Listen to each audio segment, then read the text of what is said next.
Hello friends, কেমন আছো সবাই? আশা করি সবাই অনেক ভালো আছো। চলে আসলাম নতুন একটা ভিডিও নিয়ে।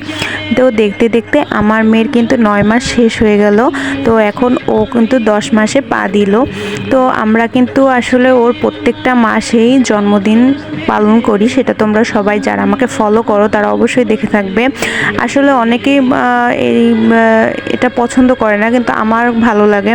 আসলে এটা প্রতি মাসের জন্মদিনটা বলতে আমি যেটা ফিল করি যে আমার কাছে আমার মামুনি খুব স্পেশাল। তাই আমি ও যে প্রতি এক একটা মাসে ধাপ ধাপ করে বড় হচ্ছে, আমি সেটাকে সেলিব্রেট করতেছি। তো যাদের এই ভিডিও ভালো লাগবে না তারা অবশ্যই ভিডিওটি স্কিপ করে যাবেন।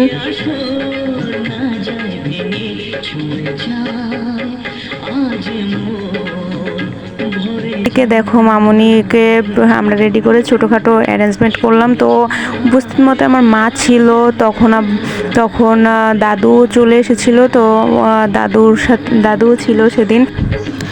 এদিকে মামুনি অনেক ছটপট করতেছিল, মানে কি আমরা আসলে আগের দিন এই কেকটা বানিয়েছিলাম, অ্যারেঞ্জমেন্ট সব কিছু সাজানো সব কিছু আগের দিন করেছিলাম। কিন্তু মামুনি আসলে ঘুমিয়ে পড়েছিল। তো আমরা অনেকক্ষণ অপেক্ষা করেছিলাম, 12টা পর্যন্ত বসেছিলাম, কিন্তু ও সেদিন ওইভাবে ঘুম থেকে ওঠেনি। আর ওকে ঘুম থেকে উঠিয়ে বাচ্চা মানুষ, এই জন্য আমরা উঠাইনি।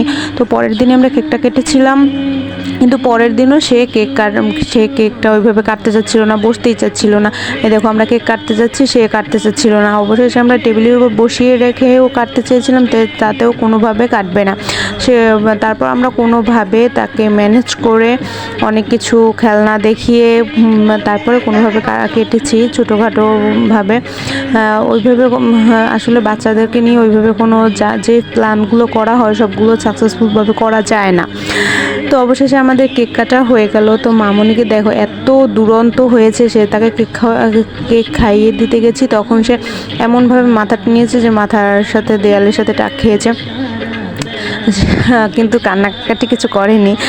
তো আমি কেকটা অবশেষে পরে খাইয়ে দিয়েছি। এই যে ওর বাবা ওকে কেক খাইয়ে দিচ্ছে।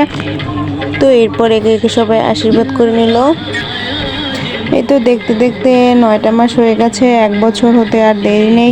এরপরে আমরা 1 বছরের জন্মদিন করব, সেটাও তোমরা দেখতে পারবে। দিনগুলো আসলে যে কোথা থেকে যায়, ভালো দিনগুলো হয়তো বা খুব তাড়াতাড়ি যায়। হ্যাঁ, মাতৃত্বে কষ্ট আছে, কিন্তু আনন্দটা এতটাই বেশি যে কষ্টটা আসলে ওইভাবে মনে থাকে না। তো সবাই আমার মামনির জন্য আশীর্বাদ করো, ও যেন একজন ভালো মানুষ হতে পারে, ও যেন সুস্থ থাকে, এতটুকুই শুধু চাওয়া ভগবানের কাছে।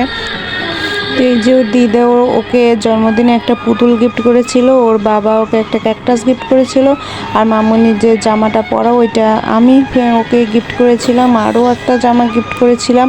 তো আমরা চেষ্টা করি ওর প্রতি মাসে যে বার্থডেটা করি কিছু না কিছু ওকে দেওয়ার। তো সবাই ভালো থেকো, সুস্থ থেকো, বাই।